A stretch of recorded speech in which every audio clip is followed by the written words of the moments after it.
Recibimos, gracias a la anuencia de ustedes en sus hogares, nosotros aquí, ustedes allá, al diputado Tobías Crespo. Este hombre fue que dotó al país de una ley moderna, una ley vanguardista, una ley con muchos desafíos, como la ley de movilidad, tránsito y transporte de la República Dominicana. Quizás se me quedó uno de los... Y seguridad vial. Y seguridad vial, sí, es que es largo, bastante largo. es que es largo. Tobías Crespo, diputado de la circunscripción número 2 del Distrito Nacional.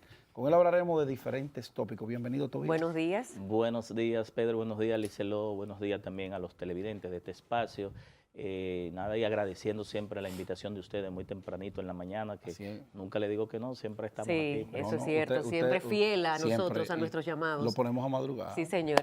El que madruga, Dios lo ayuda. Dios lo ayuda. Aunque ya a esta hora ya yo he hecho ejercicio, es algo muy temprano. Sí. O sea, El hombre tiene un nuevo look. Sí, 15 libras menos, y eso se traduce en bienestar por todas partes. Ojalá y ahorita la campaña al distrito, que creo que va a abarcar unas circunscripciones más, no me lo saque otra vez de la dieta. Ni que te está comiendo aquí y allí. La doña que me le mantenga la lonchera con la frutica, la nuez. hay que estar preparado no solamente para el 20, sino para la vida. Así es. Eso es lo bueno de uno reunirse con amigos. ¿Viste cómo hemos variado esta introducción? Bueno, Tobías. Aunque uno lo vea lejos, pero el 20 está ahí. ¿Quién? Ya dobló. Aquí, al doblar de la esquina. Y más después de la ponencia del señor presidente. ¿Qué opinión te merece? Bueno, el presidente hizo una rendición de cuentas de todo lo que ha sido su desempeño, sobre todo de los ministros, los directores generales, tal cual dice la Constitución de la República en el artículo 128, numeral F, que establece que el presidente debe rendir cuentas ante el Congreso Nacional, a los senadores y diputados, de lo que son las memorias o su rendición de la ejecución presupuestaria, de lo que se ejecutó en el año completo, y generalmente, aparte de eso, que es el mandato constitucional, siempre los presidentes de la República aprovechan esta ocasión, y sobre todo que la opinión pública está muy encima de esos temas, los temas que son políticos también. Aparte de los temas políticos, pues hizo un esbozo de lo que serían las políticas públicas a concluir en este mandato, que lo definió muy bien cuando se juramentó en su segunda oportunidad el 16 de agosto del año 2016, y en cada uno de los sectores pues estableció lo que piensa hacer el gobierno de la República Dominicana en los próximos 3 años de este mandato, y sobre todo también abordó algunos temas políticos como leyes que realmente van a discutirse en el Congreso Nacional, que ya empezó la primera legislatura de este año, precisamente antes de ayer, y que ayer estábamos en sesión.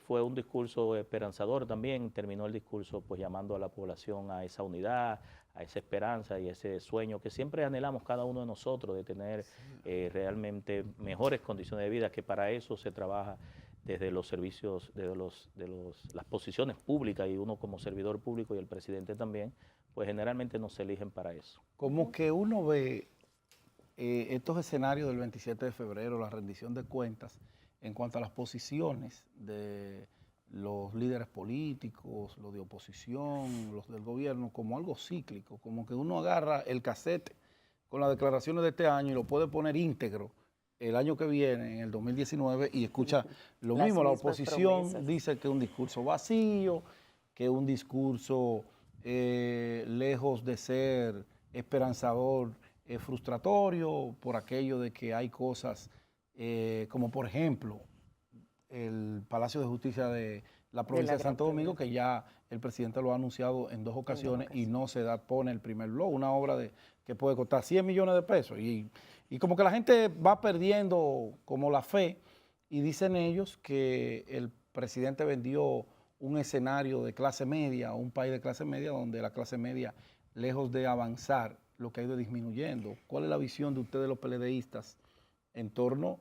La oposición siempre se opone. Mira, el tema de la clase media siempre hemos sido lo que llevamos sobre nuestros hombros, generalmente muchos de las políticas sociales, y nosotros pagamos en el medio en muchas de las políticas sociales de todos los gobiernos, no solamente en República Dominicana, también pasa en otros gobiernos que tienen políticas sociales que van hacia los más vulnerables, y generalmente las clases altas pues tienen niveles de ingresos y situaciones diferentes a nosotros. Yo creo que el tema del reforzamiento de las condiciones de la clase media y de beneficiar a la clase media es una de las preocupaciones de Estado que debe tener cada gobernante y los que están desde el gobierno. En el caso de la queja de la oposición, es como tú dices, es decir, así como el Estado es continuo la vida es continua y tiene ciclos que a veces se repiten. En el caso de la rendición de cuentas, la oposición tiene que jugar su rol de indicar de que lo que el del otro lado, desde el gobierno, se dice no es correcto. Entendiéndose también de que en un año solamente no se pueden completar muchos programas y proyectos. Es decir, cuando digo que hay un continuo, es que vienen cosas que vienen anteriormente en ejecución, avances que se dan en el gobierno en el año de rendición de cuentas y conclusiones que se darán en los próximos años. Entonces, tú no debes hacer el corte como si fuera de una película, de una escena per se. Tienes que ver como la corrida completa de la película. Un 360. Sí, cómo se mueve. Y desde ese punto de vista siempre la oposición va a buscar, y es su rol. Si no lo hiciera, pues no está cumpliendo con su rol de oposición. En ese sentido, ellos tienen que hacer ese trabajo, es su trabajo, y desde el gobierno, pues establecer lo que se está haciendo y comparar, porque al final, ¿qué hace la sociedad? Compara entre lo que dice la oposición, ¿quién es lo menos que dice el malo? gobierno, y finalmente valora con su voto lo que le conviene más al país. Sí, desde la rendición de cuentas se habla mucho de que el presidente tuvo una visión más ampliada desde el 2012, que más bien él hace esa recolección de informaciones desde su primer mandato, ¿cierto? Sí, por el mismo tema que hablo de continuo, es su gobierno. Así mismo lo hacía el Su obra. expresidente Leonel Fernández cuando hablaba, por ejemplo, de la línea 1 del metro, continuaba la línea 2, el presidente habla de la línea 2B, habla del teleférico y habla de la política y de las actividades públicas como un continuo, no podemos hacer un corte. La oposición lo ve como un corte, es decir, no ve la rendición de cuentas o el discurso, sino que hace un corte y analiza aquí. Siempre los presidentes deben tener esa visión holística, integral, ver un poco más allá de la curva. Y como son más informados que cada uno de nosotros, porque tienen todos los detalles de cómo se va haciendo, se van desarrollando los acontecimientos en cada uno de los ministerios, en cada una de las direcciones generales, y cómo van controlando también la situación del país, pues tienen un mayor entendimiento de manera más amplia que cada uno de los ciudadanos particulares que vemos cada uno de los temas desde la posición que tenemos, desde los datos que manejamos y de las informaciones que nos suplen a veces o de las que podemos investigar. Todavía, ustedes no como PLDista, tú eres una persona que va mucho a los barrios y te mantiene en contacto permanente, y sobre todo que tú perteneces a una circunscripción que tiene mucha pobreza, que tiene muchos barrios. Tú te ves el gran ensanche de Arroyo Hondo, pero su colindancia es pura miseria. En esos barrios se nota ese crecimiento económico, ese paso de la pobreza a la clase media que el presidente describía en su alocución. Y si hay personas de ese 1.200.000 dominicanos, dominicanas, que viven por ahí. Claro. La pobreza se distribuye en todos los puntos donde hay esos niveles de foco de vulnerabilidad y de miseria. Como muy bien tú hablabas, Pedro, en la circunscripción número 2 tiene una situación de que tiene sectores de clase alta, clase media alta, media baja y clase baja y muy baja, muy pobre. Y en ese sentido, si nosotros tiramos una mirada retrospectiva desde el punto de vista de lo que ha sido, y uno que ha recorrido durante 30 años la circunscripción y ha visto barrios, sectores, por ejemplo, como Los Girasoles. Los Girasoles ahí no había calles, no había acera, no había contenedores, no había luz. Se fue formando sobre el caos y el desorden. Se fue formando sobre lo que le llaman los asentamientos humanos descontrolados y otros temas que se manejan también con el tema de la titularidad de la propiedad. Pero eso pasa también con el kilómetro 13, Los Ángeles Peralejo y otros sectores. Entonces, el mismo Cristo Rey. En Cristo Rey también. Uno que ha hecho campaña. Los ríos. En los ríos. Uno que ha hecho campaña de manera continua ve los avances, no a los estadios que uno requiere, porque todavía hay mucha gente metida ahí en situaciones de vulnerabilidad, sobre todo en esa gran cañada de los ríos, desde Villa Marina hasta la 800. Hay alrededor de unos 6 o 7 barrios que circundan la zona de los ríos, que hay mucha gente con situaciones precarias. Pero sí se ha avanzado, por ejemplo, en el tema de estancias infantiles, de la tanda extendida de algunos centros. No todos están en esa situación. En el caso de los servicios hospitalarios no ha habido construcción porque la zona tiene poca cantidad de terrenos, es decir, la circunscripción no hay para dónde crecer. Sí, tiene desde hace... La única zona donde se puede crecer es la República de Colombia y Arroyo Hondo, esa parte el Arroyo Hondo norte. Viejo. Exacto, la parte que queda hacia allá. Hacia arriba de Cuesta Pero Hermosa. hay poco crecimiento, entonces nosotros entendemos también, se ha trabajado mucho el tema del Seguro Nacional de Salud, mucha gente han sido afiliados al tema de las políticas sociales desde el punto de vista de tener seguro familiar de salud, que la gente entiende, y en el caso del subsidiado, hay incluso hospitales de la misma zona que lo cubren, incluso cubren hasta cateterismo, hasta un monto, es decir, que en ciertos aspectos se ha sentido desde el punto de vista también de desempeño de las instituciones, desde el punto de vista de algunas de asfaltados, de iluminación. Por ejemplo, en mi circunscripción, ya dentro, yo creo que a final de este año, casi todos los sectores van a ser 24 horas, es decir, se ha estado trabajando en los circuitos para llevarlo a 24 horas, se ha hecho una inversión. Nosotros hemos participado con los comunitarios en el levantamiento, que anteriormente no se era 24 horas, es decir, casi va a estar cubierto completamente la circunstancia, donde, por ejemplo, esa misma zona de Los Ríos, yo recuerdo en la campaña del presidente Danilo Medina en el 2012, la hacíamos a oscuras y uno con una inseguridad. Yo ya la recuerdo. Ya ahí se tiene luz 24 horas, toda la zona se cubrió, ahora se está completando Cristo Rey, se está completando algunos puntos que faltaban, y los Girasoles, el 13, Palmas Real, es decir que se ha ido avanzando en ciertos Sí, han temas. salido de la pobreza, sí. Y yo creo que desde el punto de vista de una cantidad de ciudadanos han podido mejorar sus condiciones de vida. Repíteme esa palabra. No sabemos Vamos, si repítelo. Repíteme esa palabra. mejorar sus condiciones de vida. Porque La clase media somos nosotros. exacto, porque por ejemplo salir de la pobreza, tú sabes que a nivel económico se mide en los quintiles, lo que se llaman los quintiles,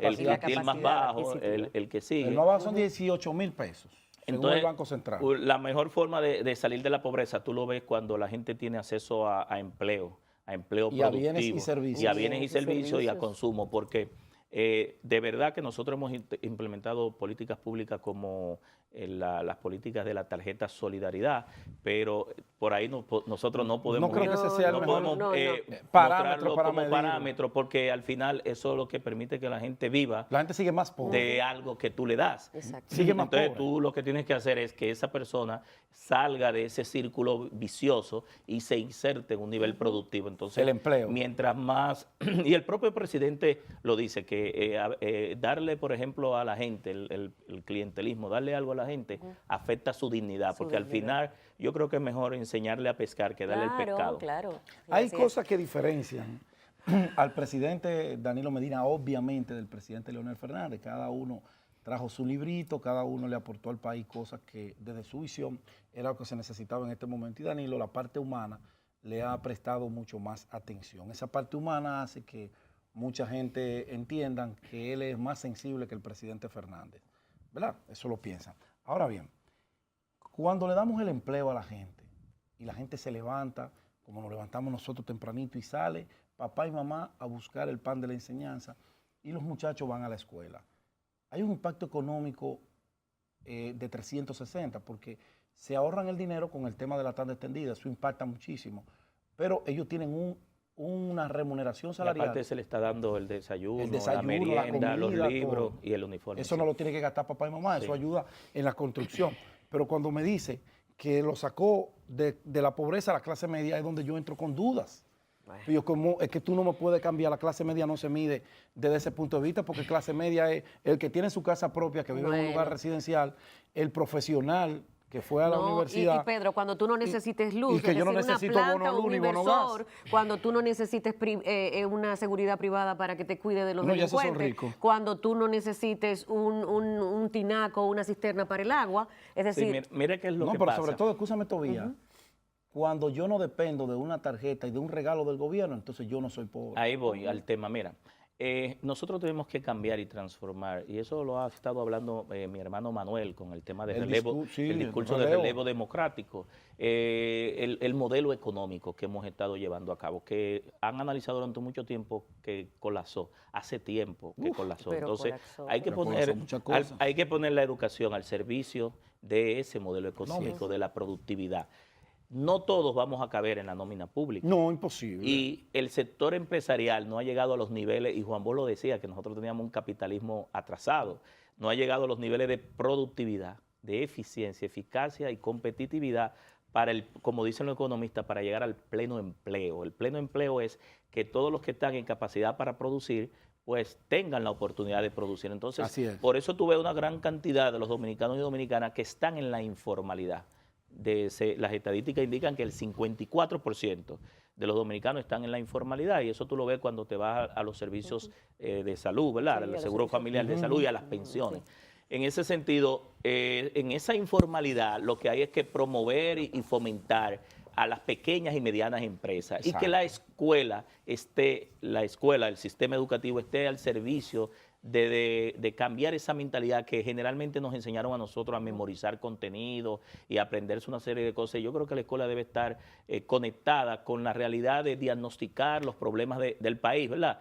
Y propugnar por soluciones. Cuando nosotros lleguemos a ese nivel, pues tendremos una sociedad de clase media, porque esos pequeños y medianas empresas, que se le dé el fomento a través, como se está dando, por ejemplo, de Banca Solidaria, de Promipyme, tú puedes lograr que cada una de esas personas es un ente productivo, es una unidad productiva, y él siente que su vida, su expectativa depende de su propio esfuerzo. De su propio esfuerzo. Entonces, así puede tener que sus hijos estudien, tener calidad de vida, poder cotizar a la seguridad social, porque una de las grandes expectativas de uno cuando ya va entrando, después que pase 18 años, ¿verdad? Y siente que la edad va avanzando, es qué va a pasar cuando uno ya esté viejito, cómo voy a tener mi seguridad social garantizada. ¿Cómo me sustento? Y esas expectativas. Sí, mira, hay gente que parece mentira, Licelo, que le llegan a uno y uno dice, no, pero aquí no nombramos. Me dicen, nómbrame aunque sea con $1, que yo lo que quiero es el seguro.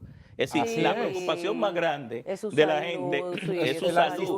Porque ellos dicen, el plato de comida yo lo consigo como sea. Y el dominicano de verdad que se la busca para conseguir. Es trabajador. Pero una de las grandes preocupaciones es precisamente cómo cuando me enfermo, qué nivel de salud yo voy a recibir desde el punto de vista de los servicios. Así es. Bueno, señores, nosotros seguimos conversando con Tobías después de la pausa. Ahora vamos a hablar de telecomunicaciones cuando retornemos. Y de proyectos políticos a futuro. Ahí al doblar, ahí. No se nos ya muevan. volvemos.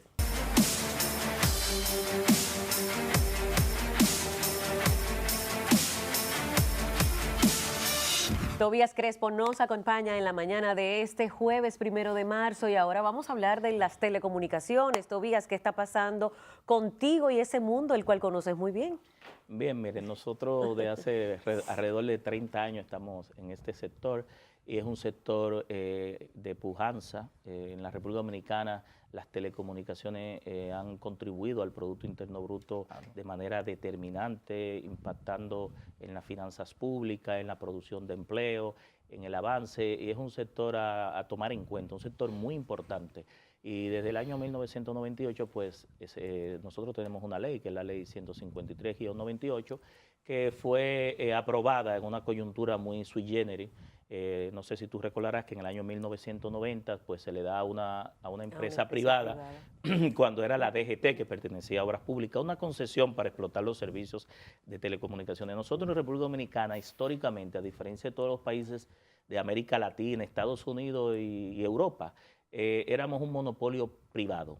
Es decir, había una empresa privada que desde el 1930, que adquirió la empresa eléctrica de Santo Domingo, pues desarrolló, y éramos de los mejores países a nivel de comunicación. Estábamos ubicados tercero en América Latina y número 15 en el mundo en los avances, porque el sector privado invirtió, pero era un monopolio privado.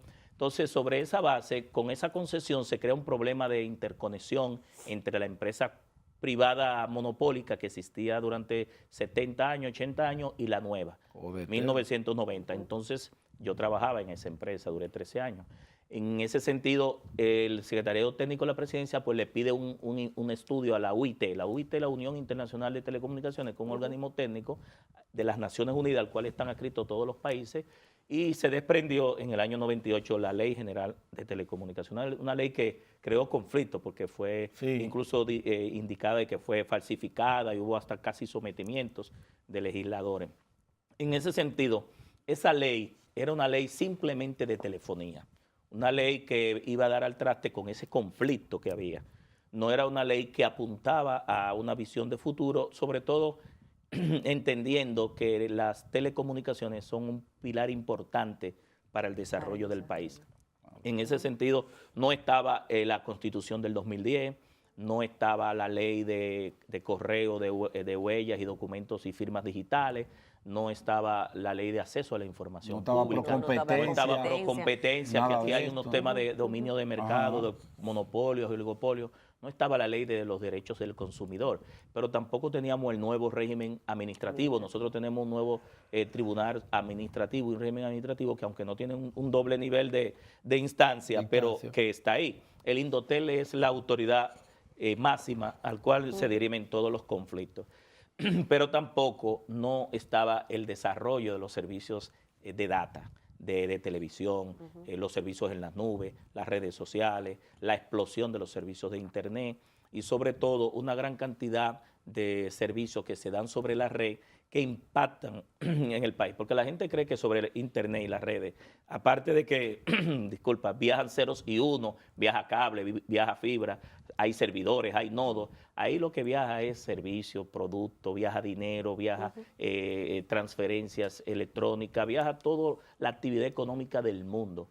Pero también, así como viaja eso, también están los retos y desafíos. Por ahí también viaja lo que es la pornografía infantil, el terrorismo, el crimen internacional, el narcotráfico. Y entonces se tienen retos y desafíos que anteriormente no se tenían. Incluso nosotros participamos desde el Congreso en Suiza en el 4º foro sobre cibercrimen y ciberdelincuencia. Y tenemos una ley que fue aprobada en el 2007 sobre ciberdelincuencia y ya la República Dominicana ratificó el Consejo de Europa, que es el que permite que los estados compartan información cuando hay crímenes de alta tecnología, porque generalmente el crimen de alta tecnología, para evitar ser perseguido y combatido, se da de manera transnacional. ¿Qué significa eso? Que a ti te hacen el daño aquí, te roban la identidad o el dinero, el servidor está en Australia y quien está ejecutando puede ser que esté en Chile o en Argentina. Y eso se hace para que sea muy difícil atrapar esa red. Entonces, todas esas cosas, todos esos elementos son desafíos que se tienen que en el año 98, y sobre todo un sector que cada 3 meses o cada 6 meses, ya lo que tú compraste ya es viejo. Obsoleto. Es decir, la tecnología va avanzando. Aunque hay temas de leyes que no deben estar insertados ahí, que van a reglamento. Y entonces el órgano directivo, tenemos también a la OTI. La OTI no existía en el año 98 porque se tuvo que dar por decreto un nuevo ente, porque el Indotel es el órgano regulador y que en muchos casos debe reforzar su función reguladora. Es decir, hay muchos temas que tienen que ver con las telecomunicaciones, con el desarrollo de las telecomunicaciones, los derechos de los usuarios, el manejo de los conflictos que se dan entre los operadores, la calidad de servicio, que es un tema que mucha gente reclama. Es decir, si tú me estás ofertando 3 gigas, tú tienes que darme 3 gigas. Claro. El tema de los impuestos. Darme lo que yo te pago, que tú me cobras. Excelente. En República Dominicana hay un informe de Andy Daguare que hizo sobre el estudio del mercado de las telecomunicaciones. En el mundo no hay un país que pague más impuestos que la República Dominicana. De cada 100 pesos de servicio de telecomunicaciones, 30 son de impuestos, 18 de ITEVI, el 2 del CDT, que al final se convierte en un 1, porque el gobierno le ha estado quitando en los últimos 6 años un 1% en el presupuesto de ingresos y gastos, que esas son de las cosas que ya se deben de tener en esa ley ya permanente. Y el 10%, es decir, son 30%, lo que implica que nosotros entendemos que tal vez no llegar al extremo, como otros colegas han presentado el proyecto de ley de tasa cero para el Internet, pero sí aquellos servicios de Internet que van dedicados a la educación, a la formación, a la capacitación, al tema de salud, que no sea para comercio, ¿verdad? Es decir, para revender o para actividades productivas que tú luego le vas a sacar dinero, puede ser desmontado una parte de los impuestos. No vamos a decir cero. ¿Por qué? Porque eso se reditúa. No puede ser. Eso se recompensa. Si lo que tú inviertes en educación, lo que tú inviertes en salud, salen de los impuestos. Y te da un retorno, aunque no se ve de manera inmediata, que es como lo que está haciendo el presidente, invirtiendo en la educación. Lo que se invierte en educación no se ve de manera inmediata, se ve en una generación o a largo plazo. En ese sentido, esa ley tiene muchos elementos que deben ser adecuados a la nueva realidad jurídica que ya analicé, ¿verdad? Claro. Creo que se me quedaron algunas leyes, porque también desde el 2004 que entró el expresidente Fernández hasta hasta que entró el presidente Danilo Medina, todo lo que se había hecho en las TICs, en la sociedad, era por decreto, porque al no haber un marco jurídico que manejara los servicios en las nubes, los servicios de internet, los servicios de datos, pues entonces había que hacerlo por decreto. Entonces tú sabes que desde el punto de vista jurídico, para el sistema de justicia, un juez no falla por un decreto, falla por la Constitución, por las leyes o por un reglamento que sea parte de una ley, pero no sobre el reglamento, porque el reglamento es facultad constitucional del presidente de la República. Todavía, entonces, todo este análisis muy oportuno, muy bien detallado, con mucho dominio, nos dice que ya estás inmerso en la preparación de la presentación de un proyecto de ley para reformar la Ley General de Telecomunicaciones que tenemos, que data de 1998, y actualizarla a los nuevos tiempos. Sí, yo creo que sí. Yo estoy trabajando, yo estaba trabajando con la ley 6317. Vanguardista. 5 años, 5 años, Pedro. Hay unos colegas tuyos que deberían imitarte. Sí, deberían de reunirse más tiene mucha contigo. presencia mediática, pero no he visto el primer proyecto de ley que han impulsado. Bueno, yo soy de las personas que cuando se pone sobre mis hombros una responsabilidad, yo cumplo con ella. Es decir, para algo se me eligió a mí, para algo se me paga, y yo tengo que devolver eso que se me paga en resultados. Servicios. No voy a perder el tiempo a ninguna posición. Y lo hice en tránsito también. Sí, claro. No es algo que viene como legislador. Entonces, yo tengo, Pedro y Lice, los 5 años trabajando con esa ley. Ese es un análisis muy detallado, que incluso he hecho legislación comparada con países parecidos a nosotros, ¿verdad? Que tienen ingresos promedios, como por ejemplo Panamá, Chile, Costa Rica, Colombia, Argentina, Venezuela y hasta México. Porque México no puede poner nada. No, pero hay que comparar, porque yo estaba viendo la ley de Venezuela y privilegia mucho.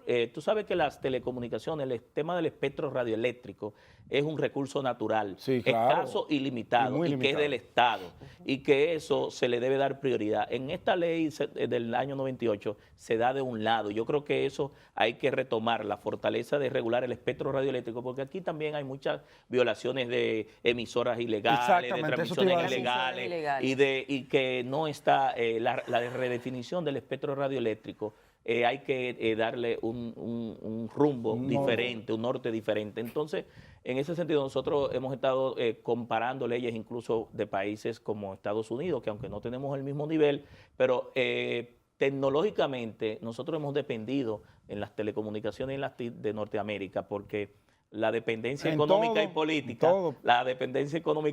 nos lleva a la dependencia. Los estándares son norteamericanos, los nuestros. Sí, totalmente. Pero también hemos estado comparando países de Europa, porque hay que ver la realidad de otro mundo también con respecto al crecimiento. ¿Y cuál ha sido el resultado de esas comparaciones? Lo que no debemos es, ajustarlo, como dicen. Es decir, nosotros no debemos hacer copy-paste. La realidad nuestra es totalmente diferente. Y yo creo que el éxito de cualquier proyecto de ley o de cualquier iniciativa es tú ver hacia afuera las mejores prácticas y, como dicen los norteamericanos, hacer un benchmarking. Es decir, aprender de las mejores prácticas. ¿Qué le ha funcionado a ellos? Que pueda funcionar, porque puede ser que lo que a ellos les funcione a nosotros no, y lo que a ellos no les ha funcionado aquí sí. Por ejemplo, en Norteamérica el servicio de pospago es mayor que el de prepago. Sin embargo, los países de América Latina, el 77% es prepago, es de tarjeta, porque el tema del crédito, es decir, la mayoría de los empleados no pueden tener empleos que le garanticen tener una factura,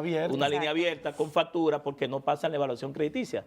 Y tú tienes una configuración invertida, es decir, un 80-20. Entonces, son realidades diferentes que tú no puedes analizar desde el mismo punto de vista. Además, nosotros tenemos una cultura diferente desde el punto de vista del uso, de la adaptación a la tecnología, de cómo usamos la tecnología para fines productivos. Aquí somos más fanfarrones. 30 segundos todavía nos quedan para finalizar esta entrevista.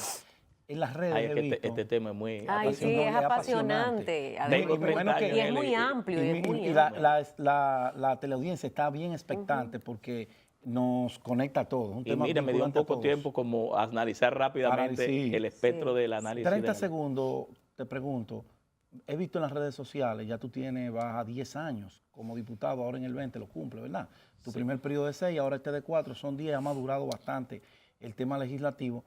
Y he visto como que te están aspirando al puesto de la senaduría del distrito, que necesita como un relanzamiento de la figura que hemos tenido en el Distrito Nacional, que le insufle esas energías que tienen ustedes, tenemos nosotros los jóvenes, y sobre todo los jóvenes preparados, ¿Estamos en eso o es simplemente la gente que está abriéndose una expectativa? No, yo nunca he aspirado a posiciones así. Siempre la gente ha estado apuntando y perfilando. Es como tú dices, y después que se promulgó la ley 6317, nosotros, la ciudadanía ha entendido, y así como lo entendió por el desempeño en tránsito terrestre, de que Tobías Crespo debía ir a una situación, a un estadio superior o a otra posición, y entendiendo que en la capital se dio un relevo en la oposición, es decir, el PRM tiene más caras frescas que nosotros, que el Partido de la Liberación Dominicana. Claro. Desde el punto de vista de la posición, nosotros siempre nos remitimos a lo que Dios entienda y lo que la situación y el pueblo indique. Si el pueblo es el que manda